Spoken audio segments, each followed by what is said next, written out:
Dear ladies and gentlemen, welcome back to the analysis of YOLENO TV. I hope you're well from whatever you're watching this channel. I'd like to start this session by appreciating you so much for making this channel grow. If you wish to support us, just subscribe to our channel and give this video a like. So you're now aware about what is going on in the Mount Kenya as far as the growing differences between those people who voted for William Samoei Ruto, the leaders, and the other faction of William Samoei Ruto. So in our previous analysis, we talked about something which we suspect could be a ploy to probably hoodwink Kenyans, that there are differences between the two leaders. Despite the fact that we suspect that there could be differences, but on the other side of the coin, we suspect that maybe this is something that the government just planned to create a narrative on the minds of people to forget about this issue of high cost of living. That is one of the things we suspect. Another thing which we suspect is maybe because of what happened at the Bomas talks, and how literally all people who are allowed to talk there talked about the need to open servers. We suspect that could be the reason. So maybe the government is deliberately diverting attention. But nevertheless, in politics, you can expect anything. So for that reason, I would like to head over to a tweet that was shared by one of the most renowned bloggers here in Kenya, by the name Pauline Njoroge. So Pauline Njoroge shared a tweet here, and this tweet is in line with the analysis that we have in this video. And Pauline Njoroge has talked about what the government is likely to do to the Mount Kenya leaders. And especially this is in line with what Maina Njenga debate has always been, ever since he attended or convened that Kikuyu Men's Conference. So first, allow me to read this tweet to you. Pauline Njoroge says, when a hyena wants to eat its children, it first accuses them of smelling like goats. The isolation of GACHAGUA has begun, and he has already been branded as primitive. Into bracket, his mouth is to blame for this part. After they are done with him, they will accuse QCSs and PSs of smelling like GACHAGUA, and the isolation will be extended to them. By the time our MPs get bold to speak out, it will be too late, and at that particular time, or at that particular point, they will also have been said to be smelling like GACHAGUA. Meanwhile, on this side, we will just be chilling on the opposition benches, watching the unfoldings and smiling quietly to ourselves. So this is what Pauline Njoroge shared, in regards to what is going on in Mount Kenya, as far as those leaders who've been chest thumping that they were the ones who formed the KK government. So William Ruto is telling them that I am the boss here, because there is a need for that to happen. I mean, at one particular time, there was going to be a time where William Samoei Ruto was going to assert his authority. It was not going to be Moses Kuria being like the president, or Kimani Ichung'wah being like the president, or them telling William Ruto that, look here, we are the ones who made you. That was not going to continue. If I may take you back to the case of William Ruto and UHURU Kenyatta, you see, the first time William Samoei Ruto literally managed the affairs of UHURU Kenyatta. If you looked at the goings back then, when it's also when all the projects were assigned to William Ruto's office.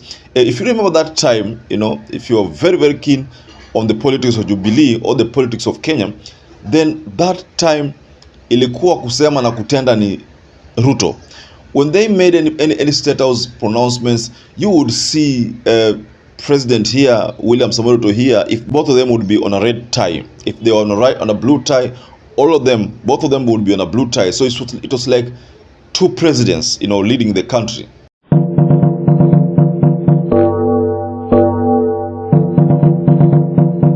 In 2017, going forward, that's when now UHURU decided now, let me take over this government. This government is mine.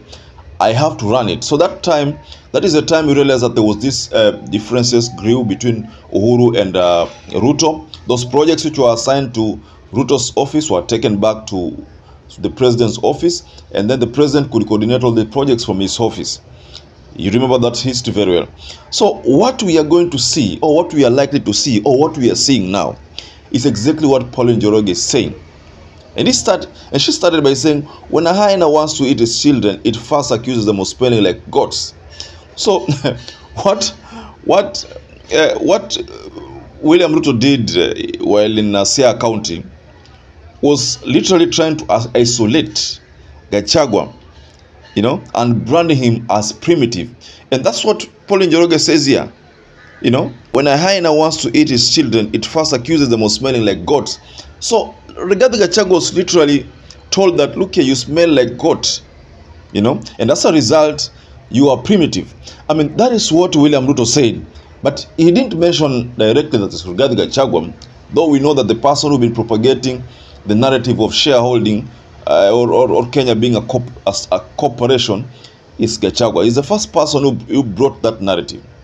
And then other lieutenants took up the narrative and propagated it further. So what we are seeing here, and Pauline Njoroge has just shared it, is exactly eating your own children.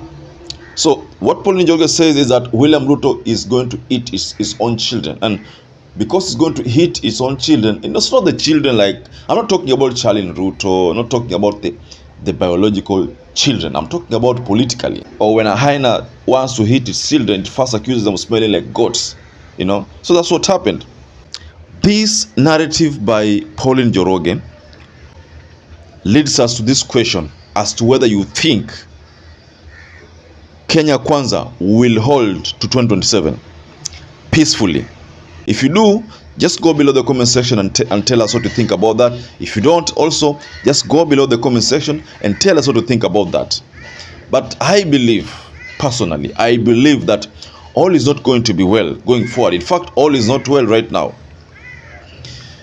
Need I talk about what happened at Kennel? No, there's no point talking about what happened at Kennel because we've shared that in our previous analysis. And you know what happened there. Maina Njenga took Mount Kenya by storm.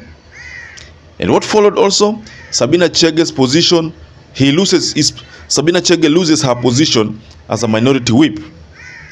What follows also, Kanini Kega gets heckled during that Kennel rally. So all these things, and if you link them together, will only point to one thing. There is trouble in Mount Kenya. There's trouble in Mount Kenya, and Pauline Njoroge's tweet exposes exactly that point. So, let me ask you, ladies and gentlemen, did you ever foresee this kind of divorce, you know, this political divorce? Did you ever foresee it? Personally, I knew that this was going to happen, but the only shocking thing that I think has shocked even so many Kenyans is that it has come mapema sana. We never expected that this would come at a time like this, though we know this could be politics. But if you looked at the pictures which have been circulating about the mood of Rigathi Gachagua, especially when Rigathi Gachagua was in Kisumu, Uhuru second, ile meli ambao Uhuru alishughulikia, and that's a project that is Uhuru's during Uhuru's tenure, and I think it's believed that that time he was still with Raila Amolo Odinga. That's what they said. They said that ilikuwa ni Raila na Uhuru. But then if that is the case, then ile project ile meli ni a plus. So there's a picture that was circulating where Rigathi Gachagua also stood there. But Rigathi Gachagua's facial expression was not of someone who is happy. You know, we could tell a lot from that facial expression. And also there was another picture, that's a video that circulated where Gachagua was in the State House. I think that could have been KISUMU State Lodge, but then there was some kind of handover, you know, to the president. Some documents were being handed over to the president, and I could also see the mood of Rigathi Gachagua was not a friendly one. So all these indications point to the fact that I think there is issue. There's a feud. There's a political feud within UDA. So probably And again, Gachagua might want to opt for a different political vehicle to be able to make it 2027 or beyond 2027, because as far as I can tell, and as far as the statistics are out there, there is going to be a problem if still Gachagua maintains to his position in UDA. No. I think the only way out for Gachagua is another political formation. But you see, Gachagua has not formed any other party, but William Ruto has formed a party before, URP, and then which merged with the TNA, and then later on formed the Jubilee Party. So those mergers. So William Ruto has a very good experience in forming parties, but Gachagua, I don't think he does. But it is just a matter of time, ladies and gentlemen. So now for those few remarks, I'd like to rest my case there, but kindly request you to go below the comment section and tell us, what do you think about what Pauline Njoroge has said in her ex-handler? Just tell us what you think about that.